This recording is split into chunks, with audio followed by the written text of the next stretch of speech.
नमस्कार विद्यार्थी मित्रांनो, मी गजानन सैरीसे आपलं सर्वांचं एज्युकेट क्लासेस अमरावती या ऑफिशियल यूट्यूब चॅनलला स्वागत करतो।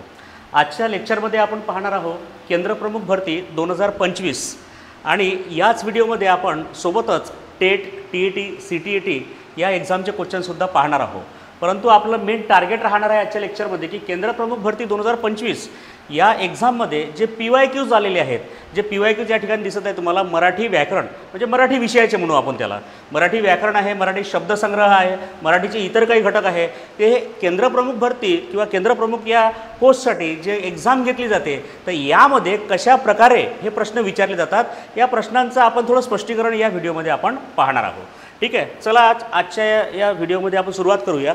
आणि महत्त्वाची गोष्ट की या लेक्चरमध्ये तुम्हाला पाहता येईल संकल्पना आहे, क्लुप्त्या आहे, सोबत PYQs आहेत आणि त्या सर्व प्रश्नांचं स्पष्टीकरण आहे। ठीक आहे, तर या माध्यमातून आपण काय करणार आहोत की जे प्रश्न पाहणार त्या प्रश्नांचे कोणत्या टॉपिकमधून आलेले आहेत, त्या टॉपिकमध्ये नेमकं अलंकारिक शब्द काय असतात, वाक्प्रचार काय असतात, म्हणी काय असतात, व्याकरणामध्ये लिंग, वचन, विभक्ती काय असते, हे सर्व आपण या लेक्चरमध्ये पाहणार आहोत। ठीक आहे, तर चला बघूया पहिला प्रश्न आजच्या लेक्चरमधला। ठीक आहे, पहिलाच प्रश्न आहे तुमचा वाक्प्रचाराचा। ठीक आहे, तर वाक्प्रचार तुम्हाला माहीत असेल थोडा म्हणजे ज्यावेळेस आपण वाक्प्रचाराचा प्रश्न सॉल्व करतो, ठीक आहे, तर त्या प्रश्नामध्ये वाक्प्रचार, म्हणी, समानार्थी शब्द, विरुद्धार्थी शब्द, शब्दसमूहाबद्दल एक शब्द, हे जे महत्त्वाचे टॉपिक आहे जे वारंवार एक्झाममध्ये विचारले जातात, तर यामधील थोडा विद्यार्थ्यांना किचकट वाटणारा जो टॉपिक आहे तो आहे वाक्प्रचार।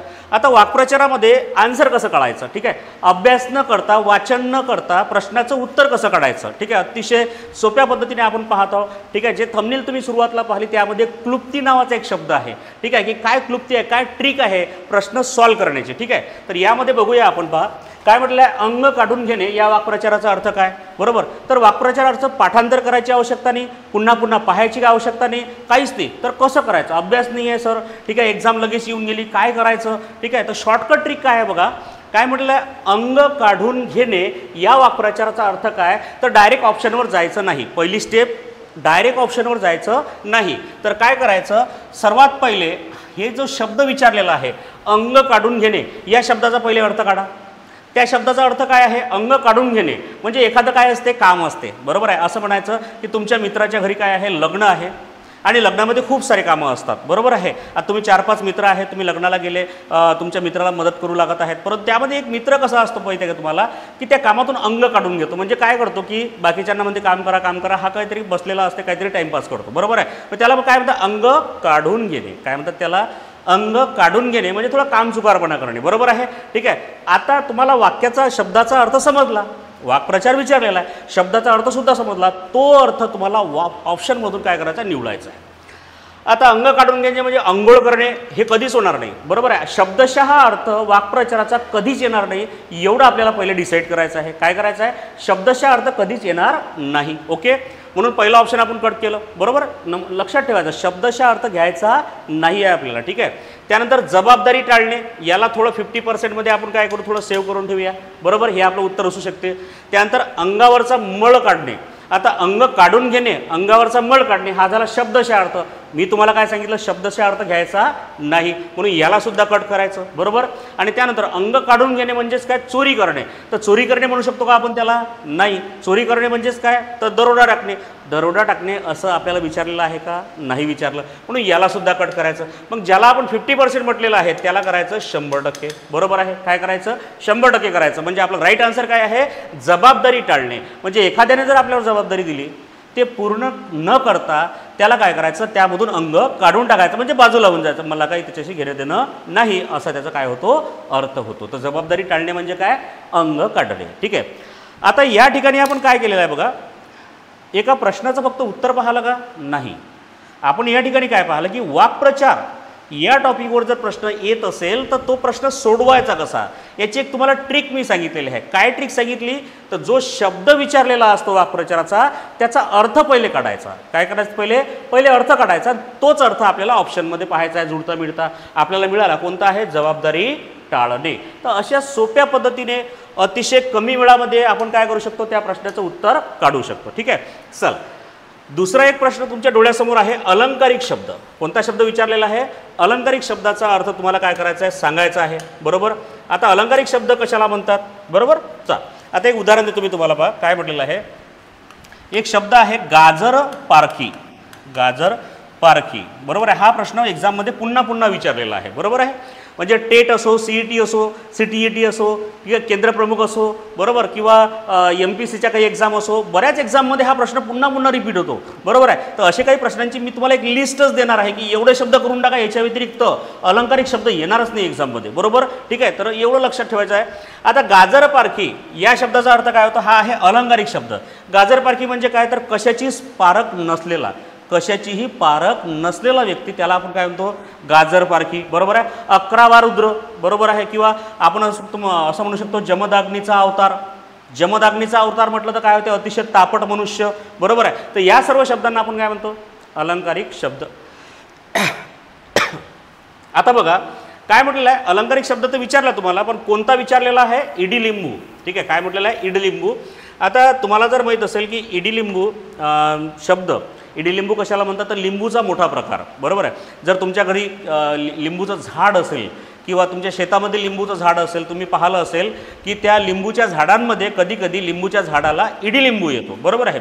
म्हणजे लिंबूचा आकार कसा असतो, छोटासा असतो, परंतु इडिलिंबू कसं असते, मोठं असते, बरोबर आहे. मग बाजारात तुम्ही हे काय करता, छोटे छोटे इडिलिंबू विकायला नेता, बरोबर आहे. हे या लिंबूचा काय आहे, वापर आहे, काय आहे, वापर आहे, ते उपयोगी आहे, काय आहे, उपयोगी आहे. ठीक आहे. अलंकारिक शब्दाचा अर्थ कसा करायचा, जर तुम्ही पाठांतर केलं नसेल आणि एकाएकी तसा प्रश्न आला, अलंकारिक शब्दाचा अर्थ काढायचा कसा आहे. ठीक आहे, मी प्रत्येक प्रश्नामध्ये तुम्हाला क्लुप्ती सांगणार आहे, बरोबर आहे. म्हणजे कधी कधी आपल्या ते शब्द वाचनात नसतात, परंतु उत्तर तर सोडवायचं आहे.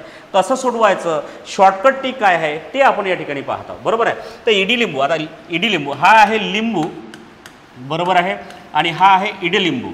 ठीक आहे, काय आहे, इडलिंबू, बरोबर आहे, इडलिंबू. ठीक आहे, हे दोन मधला फरक सांगतो.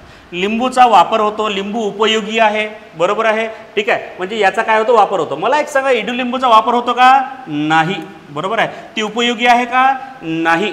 हे झालं आता इडलिंबूचा काय झाला अर्थ. याचा अर्थाचा ऑप्शन तुम्हाला ऑप्शनमधून काय करायचा, निवडायचा आहे. मनातल्या भावना. आता मनातल्या भावना आणि वापर किंवा उपयोग नसलेली वस्तू, असं त्याचा काही संबंध होतो का, नाही, याला कट करायचं. Option elimination method. ठीक आहे, हे लक्षात ठेवायचं. 4 ऑप्शनपैकी मिनिमम 2 ऑप्शन जरी तुम्ही कट केले ना, तर 2 ऑप्शनमधून तुम्ही उत्तर सहज काढू शकता. ठीक आहे ना.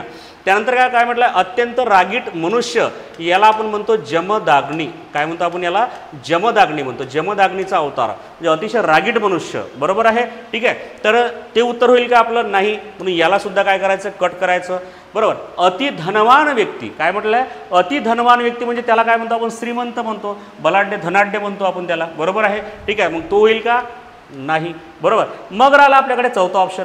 मग चौथा ऑप्शन आपलं उत्तर असायला पाहिजे, तरी एक वेळा व्हेरीफाय करून घेऊया, बरोबर. काय म्हटलंय, आडदांड मात्र निर्गुणी मनुष्य. आताच मी तुम्हाला काय सांगितलं, ज्या वस्तूचा वापर होत नाही, ज्या वस्तूचा उपयोग होत नाही, मग त्याला आपण काय म्हणतो, निर्गुणी मनुष्य.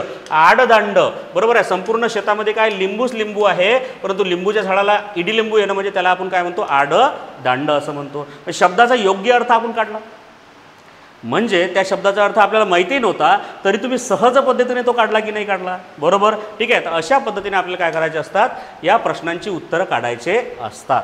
ठीक आहे, म्हणजे मग अलंकारिक असो, वाक्प्रचार असो, कोणताही शब्द असो, प्रत्येक शब्दसंग्रहामध्ये तुम्हाला चॅलेंज करतो आहे. ठीक आहे, की तुम्हाला पुस्तकं वाचायचं सुद्धा काम पडणार नाही, बरोबर. एवढ्या साध्या पद्धतीने आपण या यूट्यूब सिरीजमध्ये सर्व शब्दसंग्रह क्लिअर करणार आहे, सोबत व्याकरण, सोबत अध्यापनशास्त्र, सोबत पेडोगॉगी. ठीक आहे, हे सर्व टॉपिक आपण काय करणार आहे, क्लिअर करणार आहोत. ठीक आहे, त्याच्यामुळे आता टेन्शन घ्यायचं नाही. ओके, चला बघा तिसरा प्रश्न बघा, मेषपात्र म्हणजे काय, मेषपात्र. ठीक आहे, तर मेषपात्र अतिशय सोपा प्रश्न आहे. बघा काय म्हटलेलं आहे,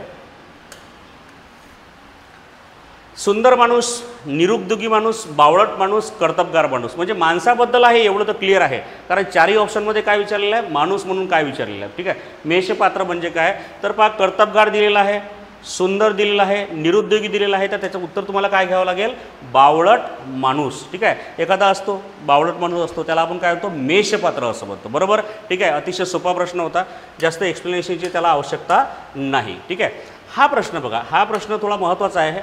100% हा प्रश्न काय होणार आहे, रिपीट होणार आहे. आणि काय आहे, अलंकारिक शब्द विचारलेला आहे आपल्याला, बरोबर. तर अलंकारिक शब्द याच्या आधीच आपण पाहिला, ठीक आहे. कोणता पाहिला आपण आता? जमदाग्नीचा अवतार वगैरे आपण ते गाजर पारखी वगैरे आपण पाहिले शब्द. ठीक आहे. तर अलंकारिक शब्दामध्ये पहा काय विचारलं तर विजिगीषू या अलंकारिक शब्दाचा योग्य अर्थ ओळखायचा आहे. ठीक आहे. तर मी सर्वात पहिले तुम्हाला काय म्हटलं तर या शब्दाचा अर्थ काय होतो तो काढण्याचा प्रयत्न करा आणि तोच अर्थ तुम्हाला ऑप्शनमधून निवडायचा आहे. ठीक आहे. तर विजिगीषू म्हणजे काय तर बघा काय म्हटलेलं आहे, विजयी झालेला हा होऊ शकतो. बरोबर आहे. कारण इथं काय म्हटलं विजिगीषू म्हणजे विजी म्हणजे विजयी असा होऊ शकतो. बरोबर आहे. याला थोडं वेटिंगवर ठेवा. बरोबर. त्यानंतर पराभूत झालेला. आता विजिगीषू म्हणजे काय तर विजयी झालेला म्हणू शकतो आपण किंवा तशी इच्छा मनामध्ये असलेला व्यक्ती म्हणू शकतो. ठीक आहे. तर पराभूत झालेला होईल का नाही. ते विजिगीषू म्हटलेला आहे, चमत्कारिक म्हटलेला आहे का, चमत्कार करणार आहे का नाही. ठीक आहे. तर त्याला हे दोन ऑप्शन तुमचे कट झाले. तुमच्याकडे दोन ऑप्शन आहेत, जिंकण्याची इच्छा करणारा आणि एक आहे विजयी झालेला. बरोबर आहे. ठीक आहे. तर याच्यामध्ये काय करताय पहा, दोन ऑप्शन आता तुमच्या डोळ्यासमोर आले तर मग उत्तर कसं काढायचं. ठीक आहे. हा सुद्धा एक चॅलेंजेस आहे. बरोबर आहे. काय आहे पहा, काय म्हटलं विजिगीषू हा अलंकारिक शब्द आहे. बरोबर आहे. अलंकारिक शब्द आहे. अलंकारिक शब्दाचा अर्थ कसा काढायचा, एक तर विजयी झालेला आणि एक तर जिंकण्याची इच्छा करणारा. विजी म्हणजे काय, विजय. विजी म्हणजे विजय. विजय शब्द इथंही आहे. इथं जिंकण्याची इच्छा म्हणजेच काय, जिंकणे म्हणजेच काय, विजयी होणे. दोन्ही ठिकाणी आहे. पण इथं काय म्हटलं विजयी झालेला, कार्य पूर्ण झालेला आहे. विजयी झालेला म्हणजे कार्य पूर्ण झालेलं आहे. इथं फक्त विजयाची इच्छा करणारा. विजिगीषू म्हणजे मनामध्ये जे असते त्याला गिषू आपण असं म्हणू शकतो. म्हणजे ऑप्शन नंबर 4 काय तुमचं राईट आन्सर आहे. बरोबर. याच्यामध्ये असं तुम्हाला करता आलं पाहिजे एक्झाममध्ये. हे कसं करायचं हे प्रॅक्टिसने होते. ठीक आहे. मी ज्या पद्धतीने हे तुम्हाला ट्रिक सांगत आहोत ना, ठीक आहे, अशाच पद्धतीने तुम्हाला काय करायचं आहे, ही प्रॅक्टिस करायची आहे. बरोबर आहे. काही विद्यार्थ्यांचे भरपूर प्रॉब्लेम आहे, अलंकारिक शब्द सर कसा सोडवायचा, बरोबर, कशी आठवण करायचे. बरोबर आहे. तर सर्व विद्यार्थ्यांना आपल्याला सांगायचं आहे की केंद्र प्रमुख भरती 2025 ठीक आहे आता जे होणार आहे त्यासाठी एक आपण स्पेशल बॅच आपण सुरू करणार आहोत. ठीक आहे. जवळपास 8 ते 10 दिवसामध्ये ती बॅच लॉन्च होणार आहे. ठीक आहे. आणि त्यामध्येच आपण म्हणजे जसं आपण पाहतो टेट आहे, TET आहे, CTET आहे, या एक्झाममध्ये सुद्धा मराठी विषय जो आहे तो सारख्या प्रमाणात विचारला जातो. थोडा पार्ट वेगळा आहे, तो वेगळा पार्ट आपण आजच्या व्हिडिओमध्ये पाहणार आहोत. ठीक आहे. चालेल. नंतरचा प्रश्न बघूया. अलंकारिक. आता अलंकारिक हा तिसरा शब्द आहे. पहा लक्षात ठेवा. म्हणजे तुमच्या लक्षात येत असेल की आपण जेव्हा PYQ बघतो, PYQचा फायदा काय होतो बघा, की मागील वर्षी कोणत्या टॉपिकवर जास्त प्रश्न विचारलेला आहे, यावर्षी सुद्धा तोच टॉपिक काय करायचा आपल्याला टार्गेट करायचा आहे. ठीक आहे. टॉपिक जर मला सांगा 15 असेल, 15 टॉपिक असेल शब्दसंग्रहाचे आणि 15 टॉपिक असेल ग्रामरचे. ठीक आहे. हे 15 टॉपिक आहेत. मग 30 टॉपिक आपण अभ्यास करतो, परंतु अभ्यास केल्याच्या नंतर आपल्याला नेमके त्या 30 टॉपिकमधून टार्गेट कोणते करायचे आहेत ते कधी समजेल आपल्याला, जेव्हा आपण मागील वर्षांचे प्रश्न पाहू. ठीक आहे. मागील वर्षांचे जेव्हा आपण प्रश्न पाहतो तेव्हा आपल्याला लक्षात येते की अलंकारिक शब्दावर तर बॅक टू बॅक प्रश्न विचारलेले आहे. मग या 15 मधून आपण काय अलंकारिक जो टॉपिक आहे अलंकारिक शब्द, ठीक आहे, अलंकारिक शब्द याला व्यवस्थित वाचायचं. पहिले PYQs पूर्ण करून टाकायचे. बरोबर आहे. नंतर पुस्तकामध्ये जे शब्द दिलेले आहेत अलंकारिक शब्द ते काय करायचे, पाठांतर करून टाकायचे.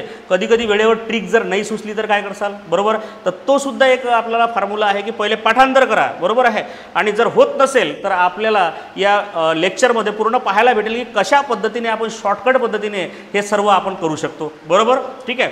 चला बघूया काय म्हटलेलं आहे. ठीक आहे. अलंकारिक शब्द विचारलेला आहे बघा.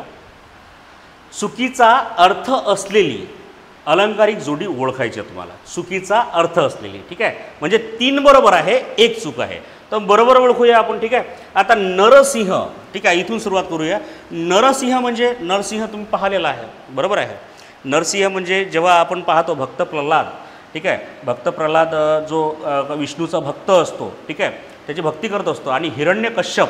ठीक आहे. हिरण्यकश्यपाला कशा पद्धतीने नरसिंहाने काय केलं, फाडलं होतं. तर नरसिंह कसा आहे, उग्र व्यक्ती आहे, पराक्रमी व्यक्ती आहे, म्हणून त्याला नरसिंह म्हटलं. म्हणजे हे काय आहे अलंकारिक शब्द बरोबर आहे. नरसिंह कोणाला बनसाल याच्यानंतर जो माणूस काय असतो उग्र असतो. बरोबर आहे. शीघ्र ज्याला काय तो राग येतो. बरोबर आहे. त्यानंतर पराक्रमी असतो. बरोबर. सोबत काय आहे पराक्रमी सुद्धा आहे. तशा व्यक्तीला काय म्हणायचं तुम्हाला नरसिंह बनायचं आहे. बरोबर. त्यानंतर पढत मूर्ख.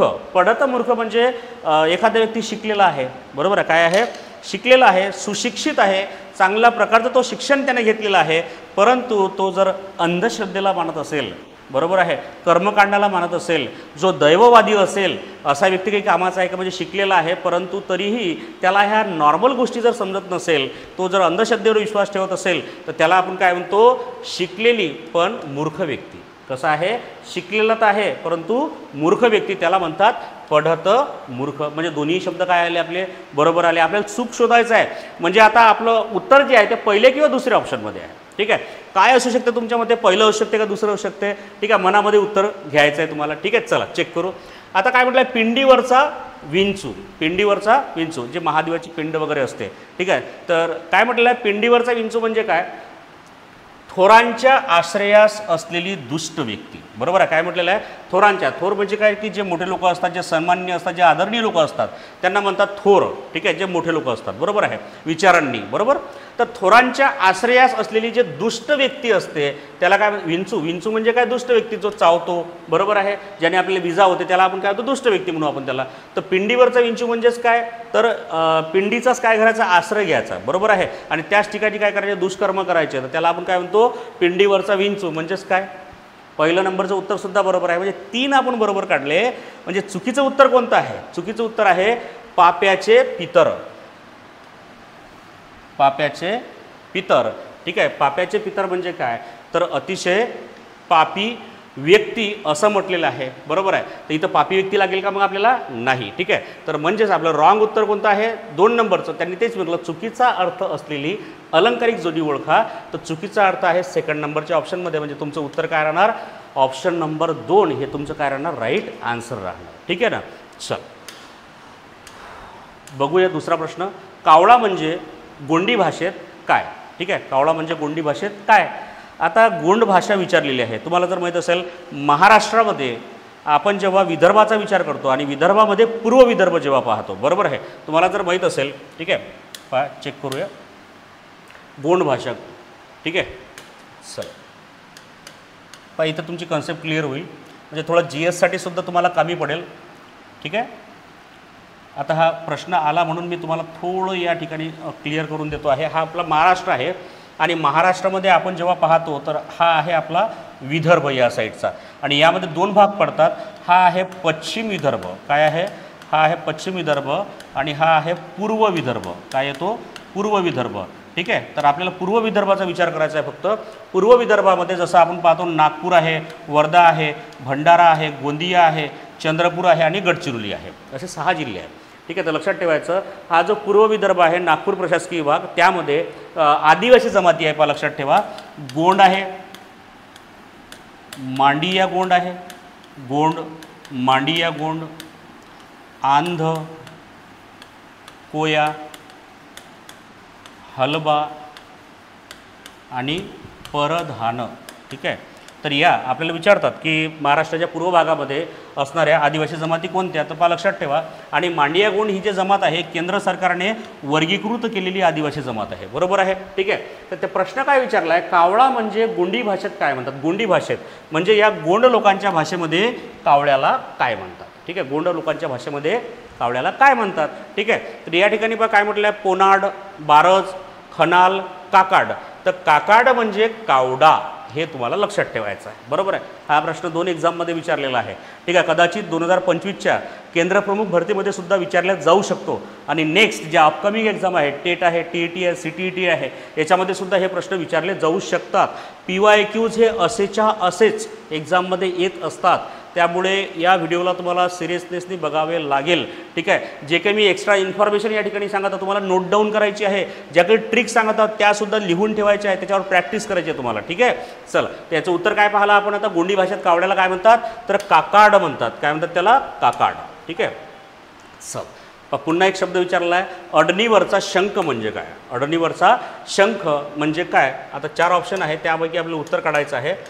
पहिला ऑप्शन आहे आपलाच हेका चालवणारी व्यक्ती, धनवान व्यक्ती, निरुपयोगी व्यक्ती आणि उच्च पदावरील अपात्र व्यक्ती. आता अडणीवरचा शंख, पहिले तर एक काम करूया, अडणी या शब्दाचा अर्थ आपण पहिले काढून घेऊया. ठीक आहे, अडणीवरचा शंख कशाला म्हणतात बघा. ठीक आहे, काहीच नाही, सिंपल आहे. हे तुमचं घर आहे आणि घरातील जे स्लॅब हाईट असते आपली, ठीक आहे, किंवा घरामध्ये जे काही वरचा भाग असते, वरच्या भागाला आपण काय म्हणतो, अडणी. काय म्हणतात त्याला, अडनी म्हणतात वरच्या भागाला, ठीक आहे. तर मग अडनी म्हणजे काय, वरचा भाग, अडनी वरचा शंख. तर सगळ्यात पहिले पाहायचं अडनी म्हणजे वरचा भाग. वरचा भाग असणारा ऑप्शन कोणता आहे, पहा पटकन पहा, लवकर पाहायचं आहे. आपलाच हेका चालवणारी व्यक्ती, धनवान व्यक्ती, निरुपयोगी व्यक्ती, उच्च पदावरील. उच्च म्हणजे उंच भाग, उच्च म्हणजे उंच भाग. आता हे उत्तर काढण्यासाठी मी काही पाठांतर केलेलं आहे का, तुम्ही काही पाठांतर केलेलं आहे का, तुम्ही सहज या प्रश्नाचं उत्तर काढू शकता. अडनीवरचा शंख, अडनी म्हणजे उंच ठिकाण, बरोबर आहे. मग उच्च, उच्च म्हणजे काय, उंच ठिकाण, बरोबर आहे. उच्च पदावरील अपात्र व्यक्ती आपण पाहतो, ठीक आहे. उच्च पदावर काही अपात्र व्यक्ती असतात, बरोबर आहे. म्हणजे त्यांची लायकी नसताना सुद्धा ते लोक तिथं बसलेले असतात, बरोबर आहे, ठीक आहे. म्हणजे अशा शब्दाला, म्हणजे त्या व्यक्तीला आपण काय म्हणू शकतो, अडनीवरचा शंख. काय म्हणू शकतो आपण त्याला, अडनीवरचा शंख. नको त्या ठिकाणी नको ते लोक बसल्यामुळे, ठीक आहे, पूर्ण आपली जे शिक्षण व्यवस्था आहे किंवा राजकारणामध्ये जे आपण सर्व गोष्टी पाहतो ते कसं कोलॅप्स झालेली आहे, थोडं कोसळलेली आहे, ठीक आहे, ठीक आहे. येतं लक्षात. उच्च पदावरील अपात्र व्यक्ती म्हणजेच काय, अडनीवरचा शंख, ठीक आहे. अशा सुद्धा पद्धतीने तुम्ही काय करू शकता, आन्सर काढू शकता, बरोबर आहे. अत्यंत सोप्या ट्रिक मी तुम्हाला सांगत आहोत, ग्राउंड लेवलच्या ट्रिक आपण पाहत आहोत, बरोबर. सहज पद्धतीने आपल्याला पैकीच्या पैकी मार्क्स मराठीमध्ये कसे मिळणार, ठीक आहे, याचा प्रयत्न आपण या व्हिडिओमध्ये पाहणार आहोत, बरोबर. याचाच प्रयत्न आपला शेवटपर्यंत राहणार आहे, ठीक आहे. चला, पुन्हा अलंकारिक शब्द आलेला आहे, ठीक आहे. अलंकारिक शब्द एकाच एक्झाममध्ये जवळपास 4 ते 5वा क्वेश्चन आहे, बरोबर आहे. म्हणजे एका टॉपिकला त्यांनी काय केलेलं आहे, टार्गेट केलेलं आहे, बरोबर, ठीक आहे. तर सोबत आपण वाक्प्रचारसुद्धा पाहिलेले आहे, ठीक आहे ना. वाक्प्रचार आहे, शब्दसमूहाबद्दल एक शब्द आहे, ठीक आहे. त्यानंतर समूहदर्शक शब्दसुद्धा तुम्हाला विचारलेले आहेत, ते आपण पाहूया. आता बघूया अलंकारिक शब्द जो दिलेला आहे व त्याचा अर्थ जो दिलेला आहे, यांची चुकीची जोडी ओळखायची आहे. 3 जोड्या बरोबर आहे, त्यामधली एक जोडी काय आहे, चुकीची आहे, ठीक आहे. ते आपल्याला पाहायचे, चुकीची कोणती आहे, ठीक आहे. चल, रामशास्त्री, स्पष्टवक्ता न्यायाधीश, शिराळ शेठ, रंगेल माणूस, शूर्पणखा, कुरूप स्त्री, सरकारी पाहुणा, भित्रा मनुष्य, ठीक आहे. चल, तर काय म्हटलं आहे, शूर्पणखा आपल्याला माहीत आहे, कुरूप स्त्री माहीत आहे तुम्हाला. ज्यावेळेस आपण रामायणामध्ये पाहतो की रावणाची जी बहीण असते, ठीक आहे, ती कशी असते, कुरूप असते दिसायला, बरोबर आहे. लक्ष्मणाने तिचं काय सौंदर्य नष्ट केलेलं असते, बरोबर, ठीक आहे. तर शूर्पणखा म्हणजे काय, कुरूप स्त्री, हे बरोबर आहे. आपल्याला चुकीचं पाहायचं आहे, ठीक आहे. त्यानंतर बा शिराळ शेठ म्हणजे रंगेल माणूस, ठीक आहे. शिराळ शेठ, जे शेठ लोक असतात ते कसे असतात, रंगेल माणूस असतात, बरोबर आहे, ठीक आहे. हे 2 बरोबर आलेत आपले.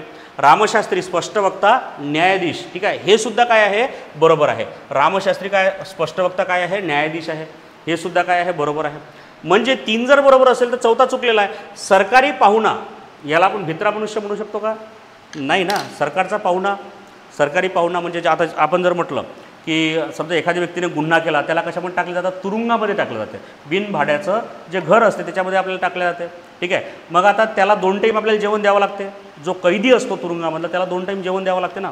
त्याला आपण काय म्हणतो, सरकारी पाहुणा म्हणतो, बरोबर आहे. तुरुंगातला जो कैदी असतो त्याला म्हणतात सरकारी पाहुणा. परंतु इथं दिलेला आहे भित्रा मनुष्य, म्हणजे इथं काय केलं, चुकीचं दिलेलं आहे, बरोबर आहे. म्हणजे हे आपलं काय आहे, चुकीचं उत्तर, म्हणजेच काय आपलं राईट आन्सर काय आहे, 4 नंबरचं ऑप्शन, त्यांनी तेच विचारलेलं आहे. अलंकारिक शब्द व त्याचा अर्थ यांची चुकीची जोडी ओळखायची. चुकीची जोडी कोणती आहे, ऑप्शन नंबर 4. येत आहे बरोबर लक्षात, ठीक आहे. म्हणजे कशा पद्धतीने आपण त्याचे आन्सर काढत आहोत, अतिशय सिंपल आन्सर आहेत, बरोबर, ठीक आहे. थोडी प्रॅक्टिस केली की तुमचं होऊन जाईल, ठीक आहे. कारण मराठीत तेवढ्या लेवलचं विचारलेलं नाही आहे, अत्यंत सोपी लेवल आहे, बरोबर आहे, कठीण नाही आहे. आणि शब्दसंग्रहावर जास्त भर दिलेला आहे, व्याकरण अतिशय कमी प्रमाणामध्ये विचारलेलं आहे, ठीक आहे. त्याच्यामुळे आपण जे प्रश्न पुन्हा पुन्हा आलेले आहेत तेच या आपण आजच्या व्हिडिओमध्ये पाहत आहोत, बरोबर आहे. नेक्स्ट व्हिडिओमध्ये सुद्धा तुम्हाला जसं अध्यापनशास्त्र आहे, पेडॉगॉगी आहे, ठीक आहे, हे सर्व आपल्याला पाहायचं आहे, ओके. चल, त्याच्यानंतर बघा, अतिशय क्रोध किंवा चीड, ठीक आहे, अतिशय चांगला प्रश्न आहे आणि सिंपल प्रश्न आहे, ठीक आहे. तुम्हाला जर माहीत असेल मराठीतील, मराठीमध्ये रस हा एक टॉपिक आहे, ठीक आहे. रस नावाचा एक टॉपिक आहे, ठीक आहे. मराठीतील रस सर्वात शेवटचा टॉपिक येतो व्याकरणामध्ये, ठीक आहे. तर त्यामध्ये काय विचारलेलं आहे की आपल्याला रस निवडायचा आहे, कोणता आहे. अतिशय क्रोध, काय म्हटलेलं आहे, त्या रसामधून काय निर्माण होते, अतिशय क्रोध किंवा चीड निर्माण होतो. या भावनेतून कोणता रस आपल्याला पाहायला भेटतो, ठीक आहे. तर रौद्र रस, रौद्र रस म्हणजे काय, तर काय असते, रौद्र म्हणजे असं भयानक, आपण काय म्हणू शकतो, भयानक म्हटल्यापेक्षा आपण म्हणू शकतो रौद्र रस म्हणजे काय, रौद्र, रौद्र रूप धारण करणे म्हणजे खूप मोठं, विचित्र, बरोबर आहे. असं जर असेल तर त्याला आपण काय म्हणतो, रौद्र रस म्हणतो. होईल का, नाही. अतिशय क्रोध म्हटलेला आहे त्यांनी, अतिशय चीड म्हटलेलं आहे, बरोबर आहे, ठीक आहे. तर पाहू आपण, याला आपण 50% ठेवू शकतो, ठीक आहे. त्यानंतर बिभत्स रस, बिभत्स रस म्हणजे लक्षात ठेवायचं की ज्याच्यामध्ये काय असते, किळस, ठीक आहे. कशा असते किळसवाणी एखादी गोष्ट जर असेल तर त्याला आपण काय म्हणतो बिभत्स रस, तर हे होईल का नाही. अद्भुत रस, अद्भुत रस म्हणजे ज्याच्यामध्ये अरेबियन नाईट्स आहे, ठीक आहे, किंवा खूप म्हणजे असं म्हणू शकतो काल्पनिक गोष्टी आहेत, बरोबर, जसं हॉलिवूड्समध्ये वगैरे दाखवतात ना, खूप मोठ्या मोठ्या इमॅजिनेशन गोष्टी दाखवतात, त्याला आपण म्हणतो अद्भुत रस. खूप मोठा पहाड आहे, खूप मोठा झरणा आहे, तर त्याला अद्भुत रस म्हणतो. क्रोध नावाचा विषय इथं आला आहे का नाही. त्यानंतर करुण रस, करुण रस म्हणजे दया भावना, ठीक आहे, ज्याच्यामध्ये करुण रस म्हणू शकतो आपण त्याला, ठीक आहे, की आपल्याला एखाद्या व्यक्तीची कदर येते ना, म्हणजे करुणा म्हणू शकतो आपण त्याला, दया, बरोबर आहे. दया या अर्थानं काय येतो, करुण रस येतो, म्हणजे हा सुद्धा होईल का नाही. म्हणजे हा जो 50% आपण म्हटलं होतं रौद्र रस, हाच काय होईल आता आपला 100% होईल, ठीक आहे. 50% 100%चा फॉर्म्युला तुमच्या लक्षात आला असेल, आलाय लक्षात, बरोबर आहे, समजत आहे तुम्हाला, ठीक आहे. तर अतिशय क्रोध रौद्र रूप धारण करणे म्हणजे काय, तर अतिशय एखादी गोष्ट तळपायाची मस्तकात जाणे, बरोबर आहे, एकदमच राग येणे, त्याला आपण काय म्हणतो अतिशय क्रोध होणे किंवा अतिशय चिडचिड करणे, ठीक आहे, त्याला आपण काय म्हणतो रौद्र रस. म्हणजे तुमचं राईट आन्सर काय येईल, ऑप्शन नंबर 1, ठीक आहे. आता तुम्हाला जर माहीत असेल रसाचे एकूण किती प्रकार आहेत, तर 9 प्रकार आहे, बरोबर आहे. कोणते कोणते आहेत तुमच्यासमोर मी आणलेले आहेत, बरोबर आहे. रौद्र रस थोडंसं चेक करून घेऊया, आपल्या ऑप्शनमध्ये आलेले जे इतर ऑप्शन आहेत ते सुद्धा चेक करून घेऊया, बरोबर आहे. रौद्र रस तुम्हाला या ठिकाणी दिसेल, ठीक आहे, इथं दिसते तुम्हाला रौद्र रस, ठीक आहे. अतिशय क्रोध आणि चीड या भावनेतून रस निर्माण होतो, त्याला रौद्र रस म्हणतात.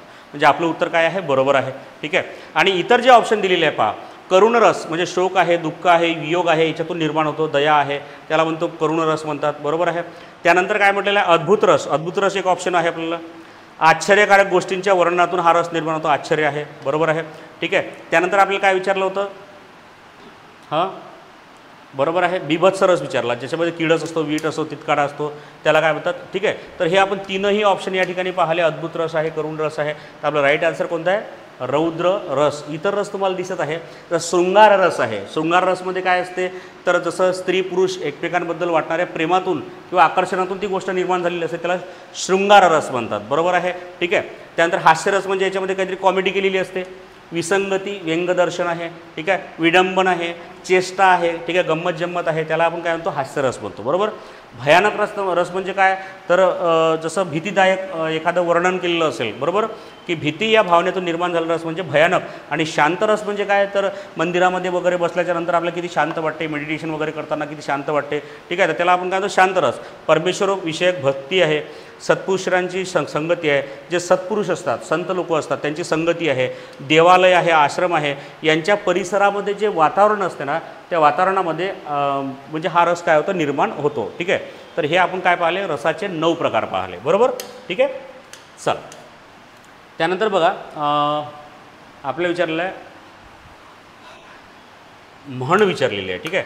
म्हणी व त्यांचे अर्थ हा सुद्धा एक तुम्हाला टॉपिक आहे, बरोबर, आणि अतिशय इंटरेस्टिंग टॉपिक आहे, ठीक आहे. तुम्ही ऐकलं असेल, काकीत कडसा गावाला वळसा, बरोबर आहे. एखादी वस्त आपल्या जवळच असते आणि आपण इतरत्र गावभर पाहत असतो, ठीक आहे, तर त्याला आपण काय म्हणतो, म्हण म्हणतो. तर म्हणी खूप सिंपल, जसं वाक्प्रचार, जो प्रश्न विचारलेला आहे त्या प्रश्नाचा पहिले स्वतः अर्थ काढण्याचा प्रयत्न करा आणि जो अर्थ निघेल तोच अर्थ आपल्याला ऑप्शनमधून पाहायचा आहे.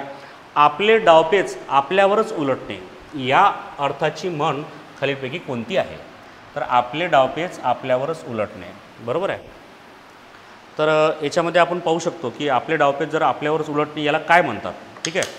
तर बघा काय असते की आपण एखाद्याला फसवण्यासाठी गड्डा निर्माण करतो, ठीक आहे, म्हणजे एखादा प्लॅन तयार करतो, बरोबर आहे, एखादं जाळं तयार करतो आणि कधीकधी काय होते की आपण त्या जाळ्यात स्वतःच अडकतो, बरोबर आहे, तो प्लॅन आपल्याच अंगावर उलटा पडतो, ठीक आहे.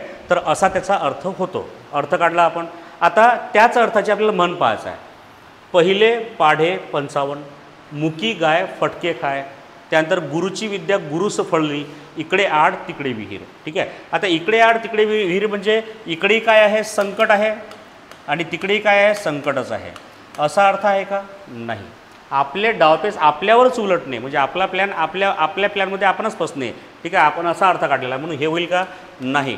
त्यानंतर मुकी गाय फटके खाय, बरोबर आहे, म्हणजे काय असते बघा की एखादी गोष्ट तुम्हाला माहीत असते, बरोबर आहे, पण तुम्ही जर बोलत नसाल तर त्याची शिक्षा तुम्हाला मिळेल. जे गुन्हा तुम्ही केलाच नाही ना त्याची शिक्षा तुम्हाला मिळेल. म्हणून म्हणतात की बोलणे से सब कुछ होता है, बरोबर, ठीक आहे. लक्षात ठेवायचं, मुकी गाय फटके खाय हे होईल का, आपलं नाही, ठीक आहे.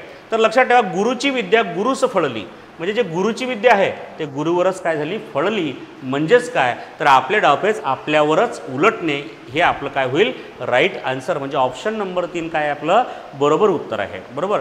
तर कशा पद्धतीने मी आन्सर काढतो त्याकडे थोडं लक्ष द्या. म्हणजे तुम्ही ट्रायसुद्धा करू शकता हा फॉर्म्युला. तुमच्याकडे जर काही PYQ क्वेश्चन वगैरे असेल किंवा नसेलही, मराठीचं पुस्तक जरी असेल ना, त्यामधील मणी आणि त्यांचे प्रश्न पहा जे आलेले आहेत किंवा त्या पुस्तकामध्ये असेल, ही ट्रिक वापरून बघा, तुम्हाला 100% रिझल्ट मिळेल. बरोबर. ठीक आहे. आणखी नंतर पाहूया, बऱ्याच ट्रिक आपल्याला आज पाहायच्या आहेत. सोन्याचा धूर निघणे, काय म्हटलेलं आहे, सोन्याचा धूर निघणे याला काय म्हणतात बघा. आता तुम्हाला जर माहीत असेल की भारत सोने की चिडिया थी. भारत, ठीक आहे, आपला जो भारत देश आहे संपूर्ण जगामध्ये आपण जेव्हा पाहतो की आपल्या भारतामध्ये अरेबियन लोकांचं आक्रमण झालं, तुर्की लोकांचं आक्रमण झालं, ठीक आहे, इंग्रज आले, पोर्तुगीज आले, डच आले, फ्रेंच आले, सर्वच लोक बाहेरून आलेत. ठीक आहे. आणि भारताला लुटून नेलं. एवढं धन, एवढी संपत्ती, एवढे हिरे मोती, एवढे सर्व पैसा आपल्या भारतामध्ये होता. बरोबर आहे. म्हणजे भारतामध्ये काय होता, सोन्याचा धूर निघायचा. म्हणजे अतिशय श्रीमंत असा आपला भारत देश होता. ठीक आहे. म्हणजे असं म्हणू शकतो आपण की हिऱ्यांच्या खाणी काय, सोन्यांच्या खाणी काय. बरोबर आहे. आणि भयानक पद्धतीने आपल्या इथं काय होता, पैसा होता. बरोबर आहे. परंतु लोकांनी तो लुटून नेला. ठीक आहे. आज आपण पाहतो एक म्हणच निर्माण झालेली आहे. आधी आपल्या देशामध्ये सोन्याचा धूर निघायचा, आता आपल्या देशामध्ये भ्रष्टाचाराचा पूर निघतो, भ्रष्टाचाराचा धूर निघतो, असं कुठेतरी आपल्याला ऐकायला भेटत आहे. ठीक आहे. तर सोन्याचा धूर निघणे म्हणजे अतिशय श्रीमंत असणे. ठीक आहे. अशा अर्थाची म्हण आपल्याला पाहायची आहे. ठीक आहे. चला, वाक्प्रचार आपल्याला काय करायचा आहे या ठिकाणी पाहायचा आहे. ठीक आहे. तर काय म्हटलेलं आहे, अर्थ तर काढला आपण, सोन्याचा धूर निघणे म्हणजे अतिशय श्रीमंत असणे. बरोबर आहे. सोन्याचा धूर निघणे म्हणजे भरपूर झालं ना, अतिशय श्रीमंत असणे. तर काय म्हटलं आहे, सोन्याचा कस तपासणे, शब्दशः अर्थ होईल का नाही. मी पहिल्या प्रश्नाला तुम्हाला सांगितलेलं आहे शब्दशः अर्थ होणार नाही. अतिशय पैसा उधळणे. आता प्रश्नामध्ये काय म्हटलं आहे, सोन्याचा धूर निघणे. अतिशय पैसा उधळणे होऊ शकते का, याला आपण उधळ्या म्हणू शकतो, म्हणजे उधळपट्टी करणारा. मग हा होईल का, नाही. पैसा साठवून ठेवणे, पैसा साठवण्याबद्दल बोललेला आहे का, नाही. पैशाचा धूर निघणे म्हणजे त्याच्याकडे असलेली श्रीमंती दाखवलेली आहे. ठीक आहे. तर मग याच्याबद्दल श्रीमंती दिसते आहे का, नाही. पैसा साठवून ठेवलेला आहे. ठीक आहे. दिसूनच राहिला, काही कामाचा आहे का, नाही. खूप संपत्ती असणे हा आपला राईट आन्सर आहे. सोन्याचा धूर निघणे म्हणजे काय, तर खूप संपत्ती असणे. आपण त्याचं म्हणजे कॅल्क्युलेशनसुद्धा करू शकत नाही अशा अर्थाने. बरोबर. ठीक आहे. तर कशा पद्धतीने आपण उत्तर काढलेलं आहे तुम्हाला थोडं व्यवस्थित लक्ष द्यायचं आहे. ठीक आहे. चल, त्याच्यानंतर बा अतिशय महत्त्वाचा प्रश्न आहे, ज्ञानपीठ पुरस्काराबद्दल हा प्रश्न आहे. ठीक आहे. ययाती कादंबरीबद्दल तुम्ही ऐकलं असेल. ठीक आहे. जसं आपण पाहतो विष्णू वामन शिरवाडकर, ठीक आहे, आणि विष्णू वामन शिरवाडकर यांना आपण काय म्हणतो, कुसुमाग्रज म्हणतो. आणि यांच्या जयंतीनिमित्त महाराष्ट्रामध्ये 27 फेब्रुवारी, महाराष्ट्रामध्ये म्हटल्यापेक्षा कुसुमाग्रज यांच्या जयंतीनिमित्त संपूर्ण जगभरामध्ये 27 फेब्रुवारी हा दिवस जागतिक मराठी भाषा दिन म्हणून काय होतो, साजरा करतो. आपण मराठी भाषा गौरव दिन म्हणून सुद्धा साजरा करतो. ठीक आहे. तसेच या ठिकाणी आपल्याला दिसते आहे की ज्ञानपीठ पुरस्कार प्राप्त ययाती, तर कुसुमाग्रज यांची कोणती कादंबरी होती, विशाखा. कोणती होती, विशाखा. आणि इथं विचारलेलं आहे ज्ञानपीठ पुरस्कार प्राप्त जे ययाती कादंबरी आहे ही साहित्यकृती कोणत्या साहित्य प्रकारात आहे. ठीक आहे. काय म्हटलं आहे, कोणत्या साहित्य प्रकारात आहे ययाती. ठीक आहे. म्हणजे ययाती हे काय पुस्तक आहे का, वही आहे का, कादंबरी आहे का, ग्रंथ आहे का. ठीक आहे. ते आपल्याला पाहायचं. तर ययाती काय होतं, कथा होती का, काव्य होतं का. काव्य म्हणजे कविता, कथा म्हणजे स्टोरी आपण म्हणू शकतो. कादंबरी होती का, नाटक होतं का, नाही. तर काय होतं, कादंबरी होती. बरोबर आहे. काय होतं, काय कादंबरी होती. महत्त्वाचा आहे हा प्रश्न, येऊ शकतो पुन्हासुद्धा. ठीक आहे. तर किंवा असा प्रश्न येऊ शकतो की खालीलपैकी कोणत्या कादंबरीला ज्ञानपीठ पुरस्काराचा आपल्याला काय भेटला, पुरस्कार भेटलेला आहे साहित्यकृतीला. तर असं सुद्धा येऊ शकतं. त्याचं उत्तर ययाती येणार आहे. पण इथं प्रश्न कसा विचारला, ज्ञानपीठ पुरस्कार प्राप्त ययाती ही साहित्यकृती कोणत्या साहित्य प्रकारातील आहे. तर ती काय आहे, एक कादंबरी आहे. काय आहे ती, एक कादंबरी आहे. त्याबद्दल इथे इन्फॉर्मेशन दिलेली आहे. लक्षात ठेवायचं, 1960 साली ययाती या कादंबरीला काय भेटलेला आहे, साहित्य अकादमीचा पुरस्कार प्राप्त झाला होता. बरोबर आहे. ठीक आहे. आणि 1974 साली, कधी, 74 साली ययाती कादंबरी ही ज्ञानपीठ पुरस्कार प्राप्त मिळवणारी कादंबरी ठरली. ठीक आहे. म्हणजे ययातीला 2 महत्त्वाची पुस्तकं भेटलेले, आपला पुरस्कार भेटलेला आहे. ययातीला जर म्हटलं आपण तर साहित्य अकादमी पुरस्कार कधी भेटला, 1960. ययाती कादंबरीला ज्ञानपीठ पुरस्कार प्राप्त कादंबरी केव्हा म्हटलं गेलं? 1974ला. आणि ही लिहिली कोणी होती? तर लक्षात ठेवायचं वि. स. खांडेकर, म्हणजे विष्णू सखाराम खांडेकर हे ययाती या कादंबरीचे काय होते? लेखक होते. ठीक आहे. तर हे 3 प्रश्न तुमचे इनडायरेक्टली इथं बनत आहेत की ययाती कादंबरी कोणी लिहिली? वि. स. खांडेकर. ययाती कादंबरीला ज्ञानपीठ पुरस्कार केव्हा मिळाला? 1974. ययाती कादंबरीला साहित्य अकादमी पुरस्कार केव्हा मिळाला? 1960. ययाती हे काय आहे? तर काय आहे? कादंबरी आहे. ठीक आहे. तर अशा प्रकारचे तुम्हाला खूप चांगली इन्फॉर्मेशन एज्युकेट क्लासेसच्या ऑनलाईन यूट्यूब चॅनलला तुम्हाला मिळत राहणार आहे. ठीक आहे. त्याच्यामुळे जे विद्यार्थी नवीन असेल त्यांनी लगेच सबस्क्राईब करायचं आहे. व्हिडिओ आवडला तर नक्की लाईक करायचा आहे. आणि तुमच्याच मित्रांना जे विद्यार्थी केंद्रप्रमुख भरती 2025ची तयारी करत असेल तर त्यांना जरूर काय करायचं आहे? शेअर करायचं आहे. ठीक आहे. आणि व्हिडिओ पूर्ण बघायचा आहे. चेक करूया. बघा, ढग दाटून आल्यामुळे पाऊस पडण्याची शक्यता आहे. वाक्याचा प्रकार ओळखायचा आहे. आता हा जो प्रश्न आहे, आतापर्यंत जे प्रश्न पाहिले आपण ते मराठी शब्दसंग्रहातून आलेले होते, परंतु हा जो प्रश्न आहे हा प्रश्न कशाचा आहे? वाक्याच्या प्रकाराचा आहे. ठीक आहे. वाक्याचे प्रकार माहिती असेल तुम्हाला काय? मिश्र वाक्य, केवळ वाक्य, संयुक्त वाक्य, वाक्य संकलन. याला साईडला काढून टाका. चौथा ऑप्शन लगेच काय करा? डिलीट करायचं. कारण वाक्याचे 3 प्रकार पडतात. बरोबर आहे. कोणते? मिश्र वाक्य, केवळ वाक्य आणि संयुक्त वाक्य. आणखी एक्स्ट्रा प्रकार आहे वाक्याच्या अर्थावरून पडणारे प्रकार. प्रश्नार्थक वाक्य, विधानार्थी वाक्य, होकारार्थी वाक्य, नकारार्थी वाक्य, उद्गारार्थी वाक्य. हे वाक्याचे प्रकार कशाचे आहे? वाक्याच्या अर्थावरून पडणारे. आणि आपल्यासमोर जे 3 प्रकार दिसत आहे, मिश्र वाक्य आहे, केवळ वाक्य आहे, संयुक्त वाक्य आहे. तर हे 3 प्रकार कशावरून पडलेले आहे? वाक्यामध्ये असणाऱ्या विधानांच्या संख्येवरून पडणारे प्रकार. म्हणजे वाक्यामध्ये 1 वाक्य आहे, 2 वाक्य आहे का 3 वाक्य आहे, ठीक आहे, त्याच्यावरून पडणारे प्रकार आहेत.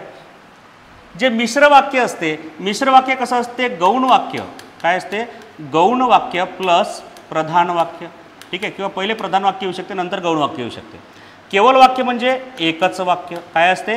एकच वाक्य, ज्यामध्ये एकच काय असते? कर्ता आणि एकच काय असते? क्रियापद असते. बरोबर आहे. त्यानंतर जे तिसरं वाक्य आहे संयुक्त वाक्य, तर यामध्ये दोन्ही वाक्य कसे असतात? प्रधान वाक्य असतात. दोन्ही वाक्य कसे असतात? तर प्रधान वाक्य असतात. बरोबर आहे. चौथा ऑप्शन आपण पहिलेच कट केलेला आहे. आता उत्तर नेमकं कोणतं आहे बघा. ढग दाटून आल्यामुळे पाऊस पडण्याची शक्यता आहे. ठीक आहे. आता याच्यामध्ये 2 वाक्य कोणते आहे पहा. ढग काय म्हटलेलं आहे पहा. ढग दाटून आले हे पहिलं वाक्य आहे. आणि दुसरं वाक्य कोणतं आहे? पाऊस पडण्याची शक्यता आहे. पाऊस पडण्याची शक्यता आहे. ठीक आहे. म्हणजे पहिलं एक वाक्य आहे ढग दाटून आले, दुसरं एक वाक्य पाऊस पडण्याची शक्यता आहे. हे 2 स्वतंत्र वाक्य आहे. बरोबर आहे. आता या 2 स्वतंत्र वाक्यापासून मला काय बनवायचं आहे? संयुक्त वाक्य बनवायचं आहे. बरोबर आहे. संयुक्त वाक्य जर बनवलं तर कसं होईल? ढग दाटून आले आणि पाऊस पडण्याची शक्यता आहे असं जर म्हटलं तर संयुक्त वाक्य होईल. त्यानंतर जर ढग दाटून आले तर पाऊस पडू शकेल असं जर म्हटलं तर मिश्र वाक्य होईल. बरोबर. परंतु केवळ वाक्य जर करायचं असेल मला तर कसं होईल? ढग दाटून आल्यामुळे. काय म्हटलेलं आहे? ढग दाटून आल्यामुळे. मुळे हा प्रत्यय लागला. पहिल्या वाक्यातील क्रियापदाला मुळे हा प्रत्यय लागला, त्याच्यामुळे वाक्य कसं झालं? ढग दाटून आल्यामुळे पाऊस पडण्याची शक्यता आहे. या वाक्यात एकच कर्ता आणि एकच क्रियापद आहे. मग त्या वाक्याला मी काय म्हणणार आहे? केवळ वाक्य. म्हणजे एकच वाक्य आहे. बरोबर. वाक्यामध्ये दुसरे वाक्य नाही. 2 वाक्य मर्ज झालेले आहे. दिसत नाही आहे की 2 वाक्य आहे म्हणून. येत्या लक्षात. त्याला म्हणतात केवळ वाक्य. ठीक आहे. इथं व्याख्यासुद्धा दिलेली आहे की केवळ वाक्य काय म्हणतात? या वाक्यात एकच उद्देश म्हणजे एकच काय असतो? कर्ता असतो. बरोबर आहे. आणि एकच विधेय. विधेय म्हणजे काय असतो? क्रियापद असते. बरोबर. एकच कर्ता एकच क्रियापद असते. म्हणून यास शुद्ध वाक्यसुद्धा म्हणू शकतो किंवा केवळ वाक्यसुद्धा म्हणतात. बरोबर आहे. त्याची व्याख्या इथं दिलेली आहे. तुम्ही याचा स्क्रीनशॉट काढू शकता. स्क्रीनशॉट काढल्यावर त्याचा अभ्यास करायचा आहे. नाही तर आपल्या मोबाईलमध्ये स्क्रीनशॉट भरपूर जमा होतात. बरोबर आहे. म्हणून मोबाईलचा अभ्यास चांगला नाही, पुस्तकातून केलेला अभ्यास केव्हाही चांगला असतो. ठीक आहे. स्क्रीनशॉट काढल्याच्या नंतर लगेच आपल्या नोट्समध्ये ते काय करायचं? नोट डाऊन करायचं आहे. ठीक आहे. चालेल. ठीक आहे. चला बघूया. नंतर आणखी काही प्रश्न आहेत. जसं तेजोनिधी या शब्दाचा समानार्थी शब्द कोणता? बरोबर आहे. समानार्थी शब्द म्हटलेला आहे. हाच शब्द काय म्हटलेला आहे? जे तेजोनिधी नावाचा जो शब्द आहे, तो जो शब्द आहे बघा व्यवस्थित लक्ष द्या. तेजोनिधी नावाचा हा जो शब्द आहे, याच्यावर प्रश्न आता इथं काय विचारला आहे समानार्थी शब्द, परंतु याच्यावर नेहमी प्रश्न कोणता येतो या शब्दावर की याची काय ओळखा, संधी ओळखा. तेजोनिधी शब्दाची काय ओळखायची आहे, संधी ओळखायची आहे. ठीक आहे, संधी काय करायची आहे, ओळखायची आहे. ठीक आहे, तेजोनिधी शब्दाची संधी ओळखा असा हा प्रश्न आलेला आहे. बरोबर. तर मग या शब्दाची संधी कशी, तर लक्षात ठेवायचं तेजह काय म्हटलेलं आहे या ठिकाणी, तेजह अधिक निधी. तेजह अधिक निधी म्हणजे हा कशाचा शब्द आहे, संधियुक्त शब्द आहे. याचा विग्रह काय होतो, तेजह अधिक निधी. याचा प्रकार काय पडतो, विसर्ग संधी. काय पडतो, विसर्ग संधी. बरोबर आहे. तर हा प्रश्न संधीसाठी विचारतात. हा शब्द कशासाठी विचारतात, संधीसाठी विचारतात. परंतु हाच शब्द आपल्याला इथं कशासाठी विचारलेला आहे, तेजोनिधी या शब्दाचा समानार्थी म्हणजे सिमिलर वर्ड कोणता आहे, समानार्थी शब्द कोणता आहे असं आपल्याला काय केलेलं आहे, विचारलेलं आहे. बरोबर आहे. ठीक आहे. तर बघा आता समानार्थी शब्द म्हणजे काय, सिमिलर मिनिंग, दीनमणी, चंद्रमणी, रत्नाकार आणि राजमणी. बरोबर आहे. असे 4 शब्द विचारलेले आहे. तर याच्यामध्ये पहा मणी मणी मणी मणी शब्द विचारले. रत्नाकार कशाला म्हणतो आपण, चंद्राला म्हणतो. कशाला म्हणतो, चंद्राला म्हणतो. बरोबर आहे. ठीक आहे. चंद्राचा उजीड काय म्हणू शकतो आपण त्याला, तेजोनिधी. म्हणजे याचं उत्तर काय येऊ शकते, रत्नाकर हे येऊ शकते. ठीक आहे, चालेल. तर अशा प्रकारचे प्रश्न म्हणजे तो शब्द कुठं येऊ शकतो, संधीमध्ये येऊ शकतो. त्यामुळे तुम्हाला संधीवर जास्त लक्ष देणं आहे. ठीक आहे. तर अशाच प्रकारचे आपण प्रश्न नेक्स्ट व्हिडिओमध्ये सुद्धा पाहणार आहोत. ठीक आहे. जे विद्यार्थी आता सध्या व्हिडिओ पाहत आहेत त्यांना मी सांगितलेले आहे की जर व्हिडिओ आवडला तर नक्की लाईक करायचा आहे. ठीक आहे. तुमच्या लाईकमुळे आमचा कॉन्फिडन्स वाढणार आहे की आम्हाला समजेल की खरंच आमचा व्हिडिओ तुमच्या खरंच कामाचा आहे, माहितीचा आहे. बरोबर आहे. आणि तुमच्या मित्रांना सुद्धा काय करायचं, हा व्हिडिओ शेअर करायचा आहे. ठीक आहे. थँक्यू विद्यार्थी मित्रांनो.